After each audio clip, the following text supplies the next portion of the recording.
Hi, everybody. Today is Sunday, June 22nd, 2025, and our friend Professor Marandi and Pepe Escobar are back with us. Welcome back. What a pleasure, the three of us. Oh Thank you, man, Nima. this is three Great being with both of musketeer kind of shit. you. Professor Marandi, let's get started with the United States attack on Iran last night. They attacked Iran. They said that they have destroyed the nuclear facilities in Iran, in Fordo, in Natanz, and in It's fine. yeah, Isfahan. It was Natanz, and the third one, Professor Manandi. What was the name of it? I don't remember that, but You they, mean the facility? yeah, You mean the the facility? facility, Fordo, Fordo, Natanz, Natanz, Isfahan? yeah, Isfahan, yeah, exactly. It was fun. Yeah, Yeah, yeah. it's fun. And what can we say about the outcome of the American attack on Iran? Because in the mainstream media, they're trying to, Donald Trump came out and said they destroyed everything. Your take? Well, you can't accept anything that they say at face value. They're always saying that they're winning, they're always winning, they're always succeeding. They definitely do not have access to what goes on underground and under the mountain. And so they are saying what they want people to hear. From my understanding, the targets that they struck, which the Israeli regime struck before, were already damaged, and they didn't contribute much more to what had already been done. The deep underground facilities are a different matter altogether. And there's no doubt that the United States has no way of assessing at this moment if there has been any substantial damage or not. Obviously, there would be damage, but substantial damage is another thing. But most importantly, Nima, is that this um, this is not going to stop Iran's nuclear program. These facilities can be uh, built elsewhere. They can build them secretly from now on for good reason. They can they know how to make the most advanced centrifuges. They have enriched uranium. They know how to do all these things. There's not a way in the world that the Americans can stop Iran's peaceful nuclear program. So they can uh, claim that they've destroyed everything. They won the war in Ukraine. We heard that the Russians were losing for 3 years, and then suddenly we discovered things were not going as well as planned. They said they destroyed all of our missiles, and every day we're seeing them being hammered with missiles. They're always about to finish us off. That's how it's been for the last 40 some years. So I wouldn't take their propaganda seriously. We'll have to see what happens. I don't have access to what goes on underground, but I have no doubt that they don't either. Pepe, do you think that the United States, that Donald Trump has achieved what he wanted to achieve with the attacks? The fact that they are bragging like crazy, no. This, for the moment, this is an enormous PR stunt. It smells and walks and talks like a gigantic rat. So far, we have not seen anything remotely approaching severe damage anywhere. The photos that we have seen so far are some damage to two exit points at Fordo. And like Mohammed said, we have no idea what happened underground and if something happened underground. And of course, now we know that 2 days before the strike, everything that was important in Fordo was removed. This was already confirmed by very serious Iranian official sources. So, what we have at the moment, we have that pathetic former platoon commander in Iraq posing as the head of the Pentagon, saying his own words: "We devastated Iran's nuclear program," which in itself, even if this was a Netflix scenario, it would be a pathetic thing to say. because there's no confirmation about anything. We have JD Vance. I think I saw this a few minutes ago, showing up on some network saying, apparently the Iranians are not very good at waging war. So now they should sue for peace. So what is this? This is the whole scenario is in flex a really cheap Netflix series. And one important fact so far, and Mohammed, correct me if I'm wrong, the Majlis approved closing down the Strait of Hormuz. Is that correct? Officially I approved. don't know. Yeah, I don't know if they officially approved because I only saw the headline, but ultimately, at the end of the day, any such decision would be made by the Supreme National Security Council. Just one thing that I wanted to add to what you had to say, and that is that, remember, the same platoon leader said that they were demolishing Ansarullah and diminishing Exactly. their capabilities. And Trump said they're begging for forgiveness and for us to end the fighting, and they're on their knees. Well, what happened after a full month? They were using B-2s, B-52s, bunker busters, but it didn't get them anywhere. So I would take anything that they say with a not a grain of salt, but a few kilos of salt. And I would also add that while, as Pepe says correctly, that this is a PR stunt. This is a PR stunt for Americans. But for people across the world, they see the United States as dishonest. They see the United States as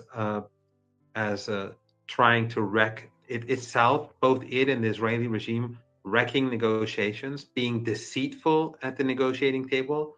They cannot be taken seriously. They're murderous. They wage wars. They tear up the UN Charter at will.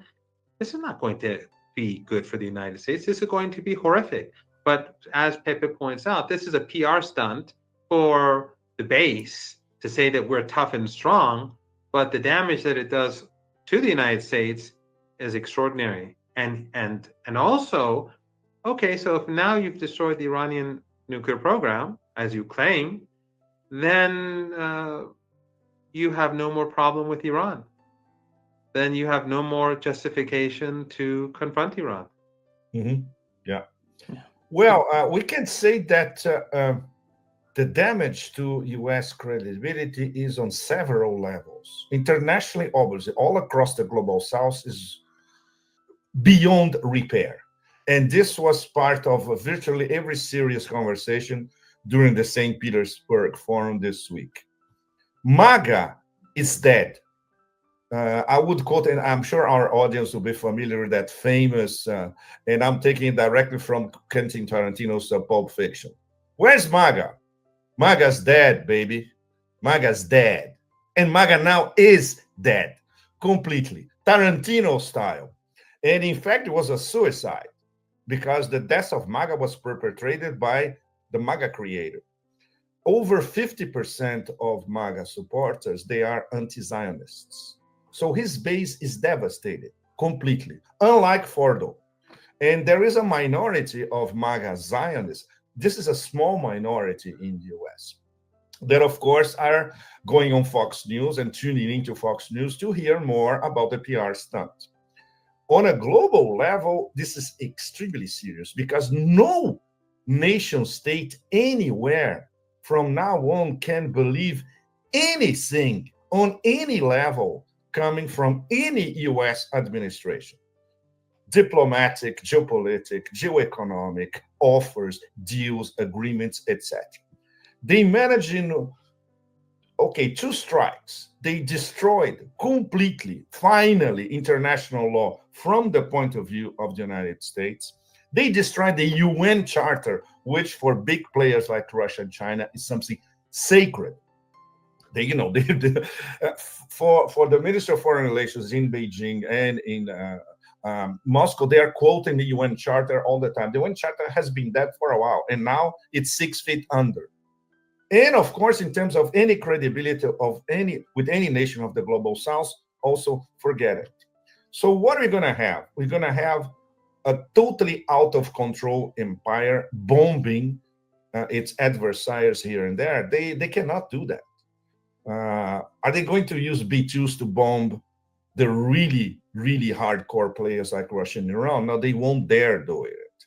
And in St. Petersburg, today's Sunday, right? Okay, back to Friday in St. Petersburg, only 2 days ago. One of the most important things that Putin said during his Q&A is that Iran has an inalienable right to conduct a civilian nuclear program, has been happening all the time, and it's still happening as we speak.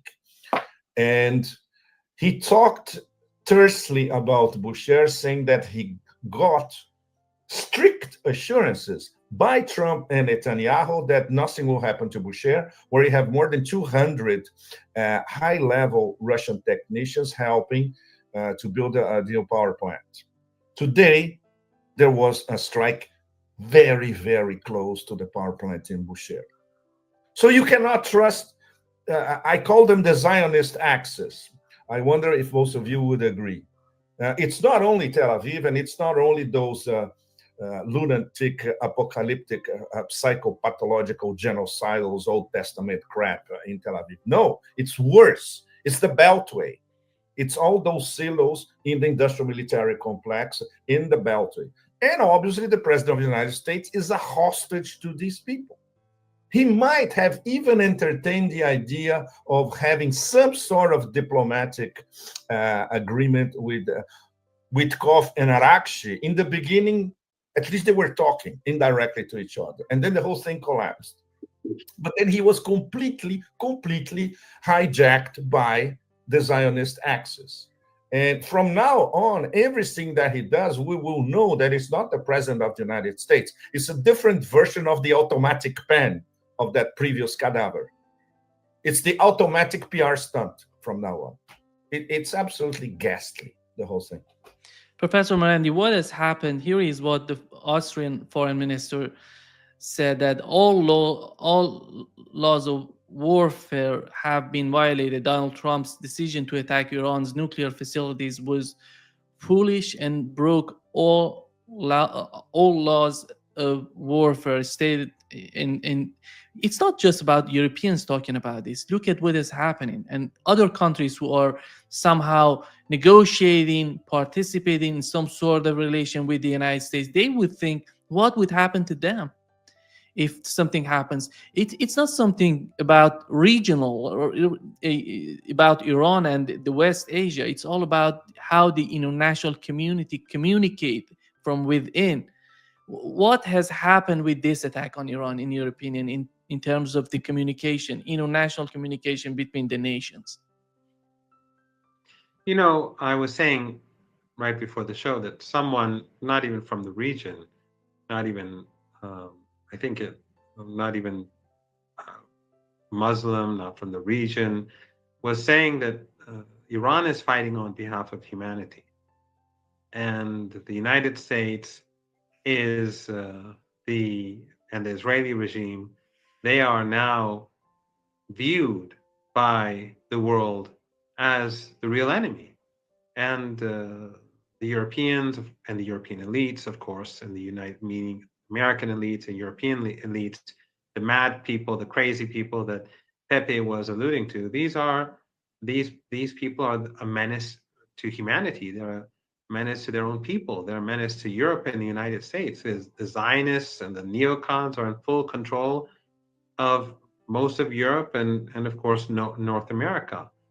And so they are dragging down the world, and people are recognizing this. People in just 2 years ago, the West, with its powerful ability to build narratives, for the last 4.5 decades, Iran was always demonized. Iran was always seen or presented as evil, abnormal, strange, corrupt. And Pep has been to Iran multiple times. He obviously always would see through these narratives, but people across the world never had that opportunity overwhelmingly. But now, over the last couple of years, over the last 21 months, what the United States and the Israelis have done is they've woken up people across the world to this reality of who's the real bad guy and who are the good guys here.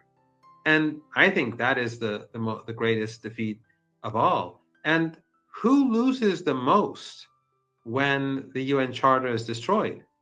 It is the West. Who loses when Western dominated international institutions are exposed as being controlled by the West, whether it's the uh, International Atomic Energy Agency, or whether it's the OPCW, which is for chemical weapons, whether it is the UN or any other body.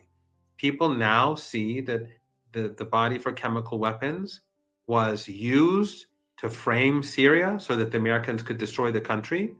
We know now that the technical experts that went to Syria were saying that the Syrian government didn't carry out the chemical attack, and then they kicked them out. They removed them from the file and gave it to politicians, to hacks, which were bound to the United States.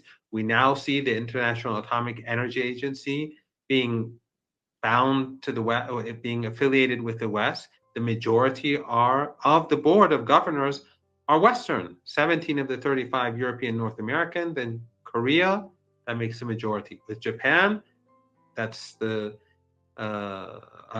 clear majority. So people are seeing that these international bodies are affiliated to the West. The West controls them. Yet the West is tearing apart these very same structures and the UN Charter, which they created, which they use to control the world. So ultimately, out of their despair and due to their rapid decline, the rise of irrationality in the West has caused them to move more rapidly towards the destruction of their own empire. These are the last tools in their toolbox that they could use to keep control across the world. But now they're ripping that apart. So in the short run, I think that the Americans can gloat all they want. They'll always say they're victorious. But I think this is a catastrophic defeat for the United States. And it's not going to deter Iran. It's not going to stop Iran's peaceful nuclear program. It's not going to stop Iran from punishing this genocidal regime. We saw this morning Iran carried out very heavy strikes using the Khaybar missile for the first time, causing huge devastation. And there's much more to come.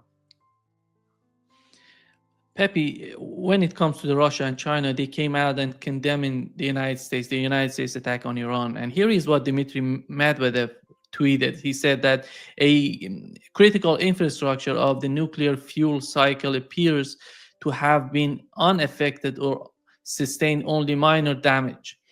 And the other point that he mentioned this tweet, he said that a number of countries are ready to directly supply Iran with their own nuclear warheads. This is an attack. They feel this is an attack on BRICS. This is an attack on the future. Your take on that? Of course. The great thing about Medvedev, I call him unplugged. He's allowed to say what Putin and other members of the Security Council cannot say explicitly. This is a bombshell. What he's basically saying is that, okay, we have four candidates: Russia, China, Pakistan, and North Korea. They can supply nuclear weapons to Iran if Iran just asks. It's absolutely enormous. In fact, there was in St. Petersburg, there was a conversation, a parallel conversation, including Putin. He said, we offered high-level assistance to Iran. They said no, but it's like that they said no for the moment. And a yes can come along the way, and sooner rather than later. The Iranian leadership could easily contact the DPRK and said, okay, can we buy 4 or 5 nuclear weapons for you? And Kim Jong-il will make a very good price for them. They'll get a discount on top of it. Russia and China is much more complicated, but they have ways to help Iran on a nuclear level if they want. For the moment, they are providing maximum diplomatic support to Iran at the UN and internationally. Don't forget, there are strategic partnerships linking the three of them. The three leaderships know very, very well that this is a war against BRICS, against the two top BRICS, and against Iran, which I see today as a more important BRICS than India. India will forever be over the wall. Iran, no, we know that Iran is committed to Eurasia integration, and Iran is a very powerful global South member.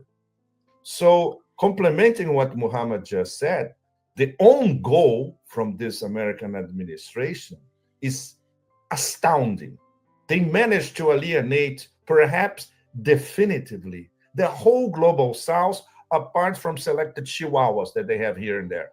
At the GCC, for instance, what that unspeakably stupid character is doing to destroy Argentina. But these are minimalistic chihuahuas. They don't count. The really big powers in the global South, they know exactly that this war is against them. It started with tariffs against the whole global South. And then everybody noticed that the real target of the tariffs was China. Negotiations with Iran, diplomacy. No, soon everybody noticed that this was a ploy and they were considering attacking Iran just like they did. So, and they're predictable. It's the behavior of a 5-year-old. You know exactly what they're going to do, and then they're going to start crying and whining. It's always the same pattern. The problem this involves a nuclear infrastructure, and it still involves an empire of chaos who has 700 plus bases all over the world. But now, at least, like Muhammad said, everything is very, very clear. It's crystal clear. And unfortunately, we're going to have BRICS in a matter of few days.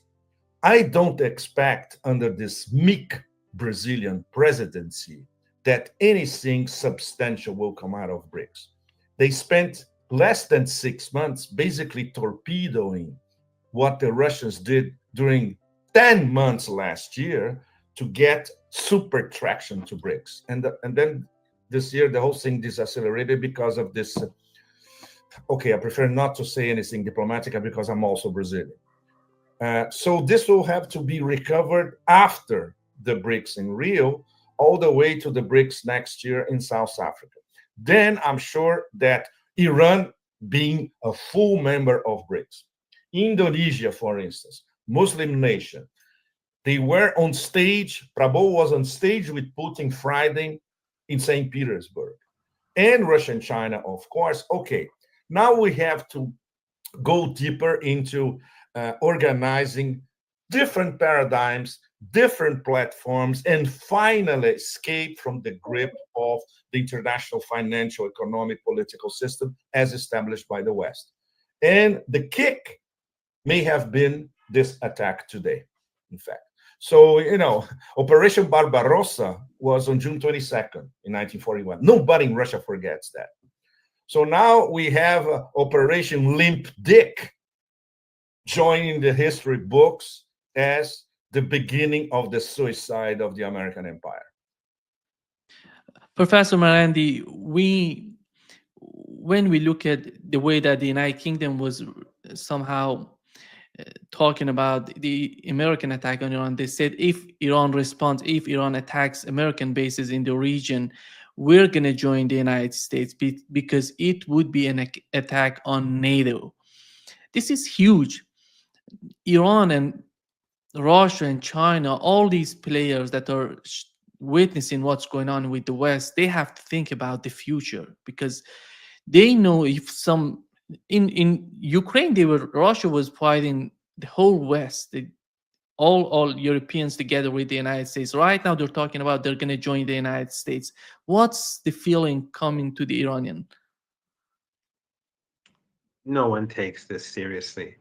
The British don't even have a proper army, and the Europeans are busy defeating the Russians, I thought, in Ukraine. So I think they have a number of other priorities to deal with before they come and take our country again, like they did in the previous century.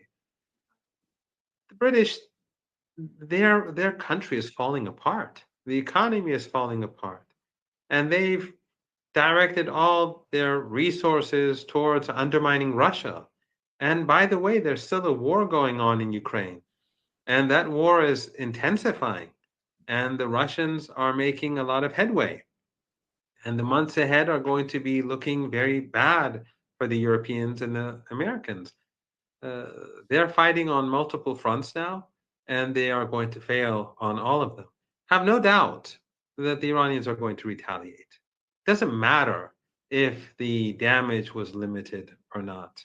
It doesn't matter if the Americans failed to destroy the key installations underground. That's not the important point. The important point is that an act of war was carried out without provocation. And this is the second act of war that we've experienced in Iran in just a week. Last week, the Israeli regime carried out an act of war and on day one murdered women and children, brought down not far from here an entire apartment block with everyone inside, 65 to 70 people and over 20 people in them because they wanted to kill one or two people inside. So this act of, and this was supported by the United States.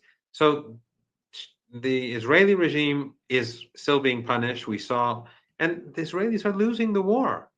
If they were doing well, do you think the Americans would feel the need to come and attack Iran? They're trying to boost the morale of the regime. They're trying to strengthen the hand of the regime, but it's not working. The Iranians immediately hit the Israeli regime's back harder this morning than they've done for the last 2, 3 days.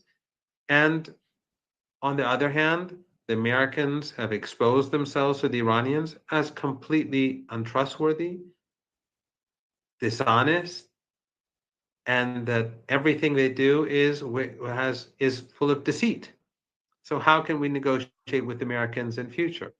And since they've claimed that they've destroyed the nuclear program, again, that I think is going to make it very difficult for Netanyahu, because Netanyahu is going to get hammered and hammered and hammered by the Iranians. And then ordinary Israelis who are going to be losing their lives and their homes and their businesses are going to say, well, if the nuclear program is destroyed, why is this war continuing? So the motivation to continue the war inside occupied Palestine decreases uh, as a result of this narrative. So the narrative, ironically, regardless of whether it is right or wrong, I have no doubt that the Americans have no idea what's going on under the ground. But regardless of what the facts on the ground or under the ground are, the narrative that Netanyahu needs to continue the war and to keep his people on board is gone. But the bombardment and the missile strikes will continue for weeks and perhaps months to come. You mean that If it's the okay, main focus of Iran would be Israel to respond? Iran is going to retaliate. Iran will retaliate. There's no doubt about that. Before I go, because I have another commitment, and I apologize, especially because I haven't spoken to Pepe in quite a while, and I'd like to be This with last him a month, bit more. We'll speak soon, so hopefully. But uh, the uh, the Israeli regime uh, will continue to be uh, battered by the Iranians. But Iranian capabilities against the United States are far greater than its capabilities against Israel. The missiles that are used against the Israeli regime are long-range missiles, and the drones are all long-range.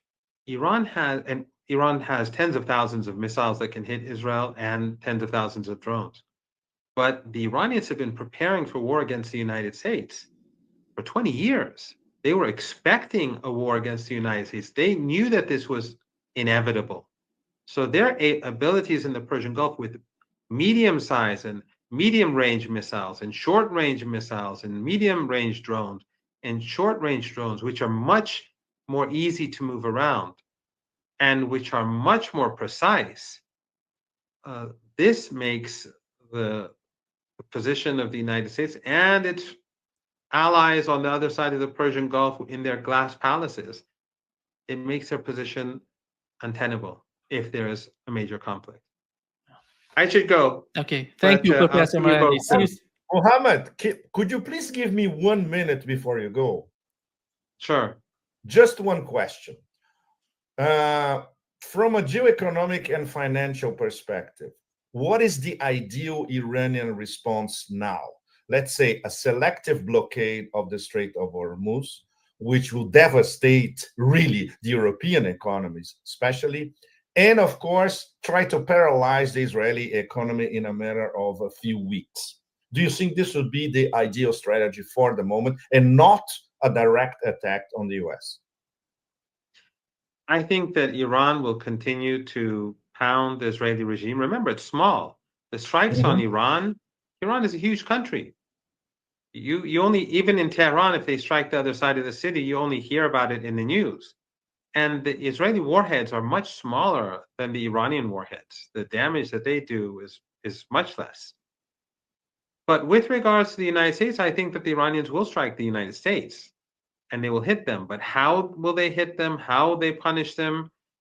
That remains to be seen. The Iranians are, they are, the leadership in Iran is very calculating. They're very careful. They don't do things spontaneously or suddenly. Mhm. They don't get emotional. They think things through, and then they figure out a way in which would have maximum effect and the least amount of damage. And Iran, on the one hand, wants to punish the United States, create deterrence, but on the other hand, it wants to show the international community and its friends and allies that the US is the rogue regime. The Israelis are the rogue regime. And I think they've done a pretty good job at that. Thank I'll see you. you. Thank you. Thank you, Bye, Professor Yes, friends. Marandi. absolutely. See you soon. See you soon. Pepe, what we've learned from the Iranian media, they're talking about they're prepared to, they estimate that they're going to fight Israelis in at least for the next month to come. And Mhm. do you feel that the United States, with this attack, just somehow, Donald Trump said, we're done, we're not going to attack you, the mission is done. What they're going to do if this sort of war continues between Iran and Israel, in your opinion? Well, the first signs are very, very interesting, aren't they? He's repeating that this was a one off operation. Apparently, 48 hours before the strike, the Iranian leadership was got a warning, a previous warning. So they had time to evacuate what had not been evacuated before. Hegseth, come on, this guy is so pathetic. But he's saying on the record, and now it's over there on the record, that the Iranian nuclear program was devastated. So what's the point of hitting Iran again? If this was one off, you devastated the program, you're proclaiming victory, that's it. You're out of it. Obviously, Nima, we cannot trust anything coming from anybody in this administration. So they might be bluffing again, and they might be preparing something more hardcore, or let's say a volley of attacks for the next few weeks. This is quite possible. Obviously, everybody knows that the Iraq scenario, you cannot reproduce it in Iran. There won't be a shock and awe in an invasion of Iran. Only imbeciles can believe that this might happen. So there is one possibility, looking at scenarios, right? What if this administration leaves Israel hung to dry at the mercy of the Iranian response? This is a possible scenario. Getting rid of Netanyahu and all those fanatics in a cabinet, and perhaps next having a more, I wouldn't say civilized because they are not civilized, they are barbarians, but a government in Tel Aviv you can actually discuss some sort of diplomacy with. It's a possible scenario. Coming from Trump, which is completely volatile and unpredictable, as all of us know, our audience knows, we don't know what's going to happen next. But there are signs that he was trying to get rid of this trap by himself, concocting a reality show, this theater that we just watched, this gigantic PR trying to convince the world that once again he had to bomb Iran because he wants peace. even though nobody believes it, of course. But in his mind, this is his way to extricate himself out of the problem. And then the problem is going to be only Israel's. And as Muhammad just said, wow, the thing on Israel hasn't even started yet from Iran. When they start launching their really powerful missiles, they can turn vast areas of Israel into a parking lot and destroy the Israeli economy, which is the number one priority. They don't have any functioning ports anymore. Maybe 30-40% of Ashdod, which is a relatively small port. The other one is bankrupt, and Haifa is going down in flames. They can, if they bomb Ben Gurion Airport repeatedly, that's it. You're going to have Israelis literally taking yachts to flee Israel, which is something that is already happening, right? So this is seems to be the correct strategy. It might be a huge mistake for the Iranian leadership to frontally attack the United States. This is not going to happen. And I'm asking you this question. Please answer me if you consider the possibility of a frontal Iranian attack against, for instance, US bases in the Persian Gulf. I don't see that coming. I don't see that coming. They're going to focus on Israel. They're going to hammer Israel like never before. This is the main goal right now, and they're prepared for at least 6 months to come to attack Israel. That would devastate Israel. That would be the end for. We know that the economy of Israel was not in a good shape before this conflict started, before this war started. With the new attacks, these people who are living in Israel, look at the situation inside Israel. They're not going to sustain this sort of war. Absolutely. Yeah. So it seems like they already have the strategy. And it's the way the Iranian leadership seems to tweak and polish their strategy is very impressive to watch.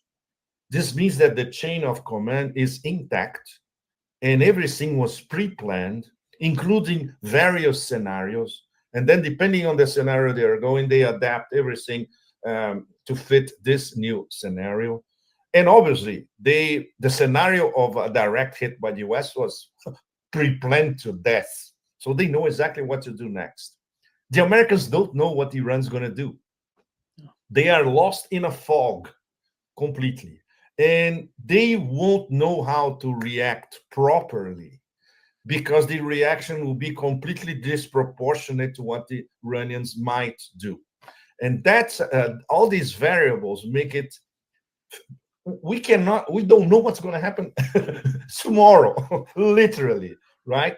But we know that the Iranian leadership, the Supreme Council, they seem to have a very, very clear pattern in all situations on how to deal with each particular situation. For instance, it could have been an impulsive decision. Let's block the Strait of Hormuz now. No, it goes to Parliament. It's discussed by Parliament. Parliament approves, but then it has to go to the Security Council. Then the final green light by Ayatollah Khamenei. This takes a while. It's a procedure. It's very serious because they are evaluating. Okay, how we're going to block Hormuz? Is it a total blockade? It might be counterproductive. So maybe it's a selective blockade, Yemen style. You have oil tankers going to Europe. You're blocked. You have oil tankers going to China and India. It's fine. You can go. And Iran has the means to implement this selective blockade in Hormuz. So it's obviously, it's impossible, Nima, to explain how it works to those barbarians in the Beltway. They don't understand. They don't understand anything. They haven't understood how the Islamic system, the Islamic Republic system works for over 40 years, how they're going to understand how they react to the fact that their nuclear installations were bombed. They have no clue. You asked Professor Marandi if they're gonna block the Strait of Hormuz, but I don't know if you heard last night, the Yemenis were talking about that they're done with the agreement with the United States. They're gonna attack anything that goes to the United States from the Bab el Mandab or the Red Sea. They're prepared to do everything. Iran keeps the escalation. Iran has the upper hand in the case of the escalation when it comes to the Strait of Hormuz. They're not gonna block it right now. They're gonna keep it for the moment because they're attacking Israel. They're hitting Israel, and they want to keep it. I'm sorry, Nima, because it's directly what you're saying. You think it's too early to block Hormuz? Exactly. They don't need to do it right now. They can keep it for in the case of escalation. If in case Donald Trump decides to attack Iran again, that would be the final decision on the part of the security operation in Iran. They're talking about it, by the way. A lot of pressure, as you mentioned, in the parliament. They voted for this, but at the end, the Security Council would decide about it. I would assume, since the way that I know the system works, I don't think that they're gonna vote for to block the Strait of Hormuz. They're gonna keep it as the upper hand for them. What about a selective blocking, only for ships going to the west? That could be. That could happen. I think that would be smart to think. Right. Yeah. Yes. Please go ahead. Yeah. Pepe, when you look at Iran today, in the aftermath of American attack, you see that the government, the Pezeshkian government, came to power having some sort of, right now I can say, fantasy that you can build on something and build a foundation to a better relationship with the West, with the United States. And they look at the United States right now differently from what it was before. Everything is changing in the mind of even liberals in the in Iran, in the society. The texture of society is feeling what's going on with the United States. They don't want us to be powerful, to be strong. They want us to be weak. That's why they're trying to negotiate. They're trying to force us into negotiation, not negotiating as equal partners. This is not dignity. They don't understand the Iranians. They don't understand the feeling on the part of Iranians. Iranians cannot be humiliated. This is a ancient country. This is an ancient culture, tradition, whatever you call it. These are proud people of their heritage. And you see Donald Trump comes out and talks to Iran in this way, or J.D. Vance. These are totally ignorant when it comes to Iran. Absolutely. I couldn't agree more, Nima. Can you imagine if these people know anything about 2,500 year plus of Iran, the Persian Empire, and how Iran was always a superpower in Eurasia? They don't, obviously. Even in university, assuming they studied that in university, but they probably bypassed it. They were doing something else. Well, which brings us to the bigger picture, the big war. I was planning a completely different call. I'm starting to write a column for tomorrow, but I want to get maybe the last part of the column to talk why Iran and why now.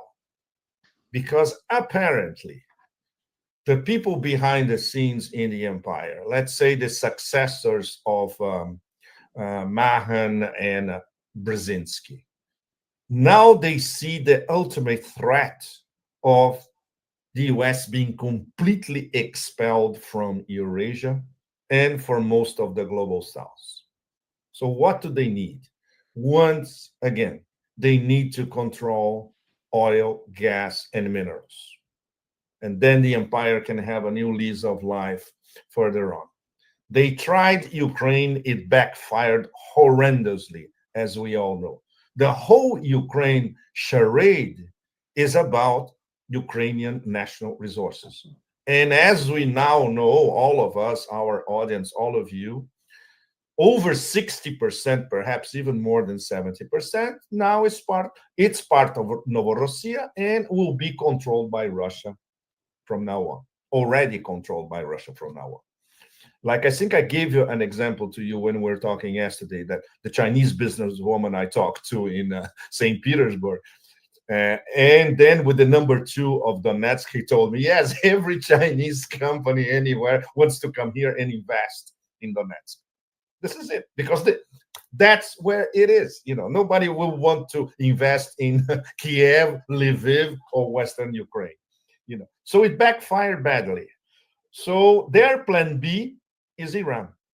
Okay, we attack Iran, we provoke regime change, which is exactly what they want. The fact that they are saying this is not about regime change, the stupid hack said that a few hours ago.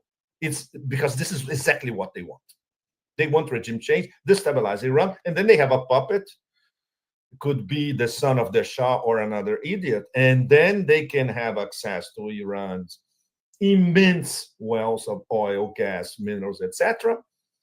They can isolate Iran from China, which means isolating the new Silk Roads crossing through Iran, which Iran is essential for the new Silk Roads between East Asia, Central Asia, West Asia, and then Europe.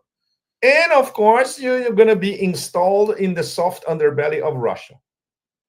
So when you look at it geopolitically, it's the the juiciest cake ever for these people. And now we're not talking only about Zionists and neocons. We are talking about American ruling elites.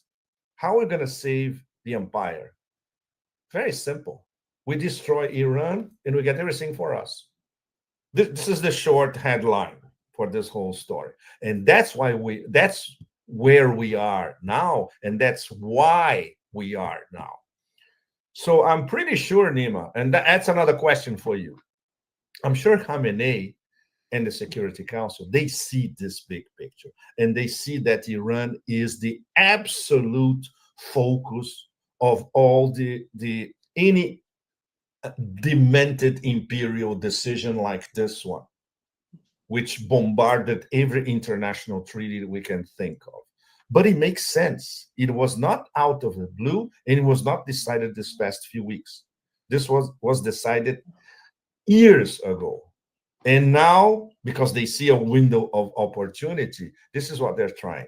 Obviously, everything they have been trying since Vietnam, in fact, since Korea, backfired badly. And obviously, this one will also backfire badly. Actually, New York Times reported that the United States, together with Israelis, were training to attack Fordo since last year. And it's been Just more last than a year, year they were preparing for this. Mm-hmm. This is Mm-hmm. but to decide to go to Iran, to decide to attack Iran, Pepe, is Israeli attack on Iran. We were talking last night about the Israeli attack on Iran, how was shocking, surprising for the international community it was, because it was something unusual, and nobody would support that if understands the international law and what's going on with the international community. But after all, the United States shows no respect for the international community. China and Russia, everybody is witnessing right now. Mm-hmm. We know that those countries in the Middle East who are Saudi Arabia, UAE, Qatar, they're not that much strong. They're not important for the United States. They've been used by the United States against Iran. But Mm-hmm. when it comes to Turkey, how do you see the role of Turkey and the way that they're behaving? Do you think that Turkey would assume a better role, or they're going to go weaker because of Syria, or they're going to get back, they're going to assume a better role, a important role in what's going on in the region? I'm very, very curious to see the Turkish practical reaction to that. Whatever we say about Turkey, we should never forget two things. Number one, they are a NATO member, and they are not saying we're going to leave NATO. Erdogan never says that. And number two, which is something that I learned in Istanbul for the past 3 years. And at first, I was stunned, but then I was convinced that this is the fact. At least 80 to 90% of the Turkish elites, they are Atlanticists. They don't look towards you, they don't look east, they look west, and they want to be admitted in the club. So that complicates matters enormously. we cannot say that Turkey is involved in the process of Eurasia integration, only if they can profit from it. And these AKP leaders around Erdogan, they are a bunch of grifters and opportunists. They want to make money for them, enrich themselves and their networks. Their idea of being part of Eurasia integration is this extremely dodgy organization of Turkic states. The headquarters is in Istanbul. I visited them 3 years ago. Nobody could explain to me what are you up to. They don't know. They couldn't even explain it. Basically, is a racket to have Turkish construction companies get deals in everywhere from Azerbaijan to Kazakhstan, Uzbekistan, and Kyrgyzstan. And this is what I saw when I went back to Central Asia, and I saw Turkish companies, building this, building that. And so that's the real story, right? But in terms of uniting with the vision of Eurasia integration that you see in the Shanghai Cooperation Organization, for instance, or even in BRICS, Turkey is completely out, totally out. They play their own game. And considering that Erdogan is not exactly brilliant as a strategist, he is cunning. He is like a guy in the bazaar who, finds deals all the time and proposes deals all the time. He wants everything. And he wants everything, and he wants to take over the bazaar, literally. So it's not one of those old school Ottoman diplomats at the Porte Sublime in Constantinople and then Istanbul. No, nothing about that. And my friends in Turkey always tell me the same thing. He doesn't read anything, so he doesn't know about anything because he doesn't study. Just like Trump. Trump doesn't even read a menu in a restaurant. Nothing, literally. So how can people like that have a strategic vision, continental and supracontinental? Absolutely impossible. So let's see how they're positioning themselves to the fact that, okay, they have good relations with Iran, at least for the past few years. Let's see how they position themselves to this blatant destruction of every international norm, and if they're going to more or less get empires back over there, like these cowards in the GCC obviously will do. They will have a stupid communique, with the official letterhead, say, we are concerned, we condemn, and all that, but they won't do anything practical. Apparently, Saudi Arabia already launched one of these, right? So we cannot expect anything from them. Turkey is a different story because they have, apparently they have Asian, trans-Asian, pan-Asian ideas. But once again, coming back to the figure of Erdogan, is to strike cheap deals, essentially. Nothing strategic and nothing grand, nothing that can seduce people all across Eurasia. And that's why Russia and China, they have, let's say, sound relations with Turkey, but they don't trust the Turks. Simple as that. They know that Erdogan is untrustworthy, and they know that the Turkish leadership is untrustworthy as well. Pete Hexet was asked if North Korea, together with China, would join Iran to attack the United States, which somehow was strange to ask him. Oh my God! Why do they need to do? But the answer that Pete Hexet gave the reporters was somehow amazing. That he said it was the Biden administration who forced them together. It wasn't us, and we are trying to do everything. But I don't see, since this administration came to power, do you see any sort of sign that tried to separate Iran from Russia, Russia from China, China from Russia? They're forcing all together. And he tries to put the blame on the Biden administration, since we know that the Trump administration is not that much different. They're even worse when it comes to the way that they're forcing all these countries together. Yes, Nima, because they don't know how to split, especially these three. the top three BRICS, the new Primakov triangle, as we define it, Russia, China, and Iran. So their war is against BRICS as a whole, which is something that obviously, ask Trump what is BRICS about. He will be unable to give you a decent answer. Ask anybody in his team, especially the US Secretary of State, who should know everything about BRICS and upside down. Marco Rubio has no idea what BRICS is all about. So they don't even know this is basic Sun Tzu. They don't even know the enemy. So how they're going to subdue the enemy? They don't know themselves and they don't know the enemy. So they are already condemned from the start.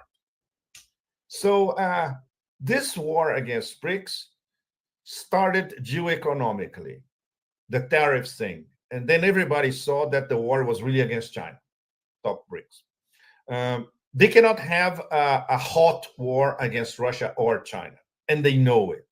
This is one of the few things that they know. But they can attack other nodes of the BRICS structure. Indonesia will be very hard, but they will try. South Africa, they're already doing it. Brazil is easy because Brazil is split. Not in the middle, but probably 60-40. So it's very easy to immobilize Brazil. India is eternally hedging their bets. Are we going to be a sub-colony of the West, or are we going to be sovereign? They haven't decided yet, and they won't decide anytime soon. So this is what they are trying to do. They are trying, because they cannot get to the two top guys, the bear and the dragon, they are undermining other nodes of the BRICS. And obviously, I wish we could have access to some of these BRICS round tables. In real, we won't, because it will be close to media, analysts, etc. If they actually discuss that among them on the table. Look, this current war is against all of us. Either we get together or we're going to be undermined one by one. So Iran is in a very special position because Iran now is a full member of BRICS, full member of Shanghai Cooperation Organization, three interlocked strategic relationships, Iran, Russia, and China, and at the center of the Chinese Silk Roads in Eurasia. So this, for them, has to be target number one. And they won't relent. So once again, goes back to the answers that you and Mohammad provided about what is the best geoeconomic strategy for Iran to fight the Americans now. It should not be frontal. It has to be multi-layered, subtle, but to undermine their economy as much as undermining Israel's economy, which is very small compared to the US. And of course, undermine the economies of the West, which brings us back to a partial blockade of the Strait of Hormuz, can accomplish all that with one single move. Thank you so much, Pepe. Muito obrigado. Grande Obrigado a prazer, você, como sempre. querido. Eu te vejo aqui no Brasil. A demência não para, né? Insanidade. The great Frank Zappa used to say, the torture never stops. And exactly, and we are all being tortured all the time. Obrigado. See you soon. Take care. All the best. Ok, obrigado. Muito Bye-bye. obrigado. Bye-bye. Tchau, tchau.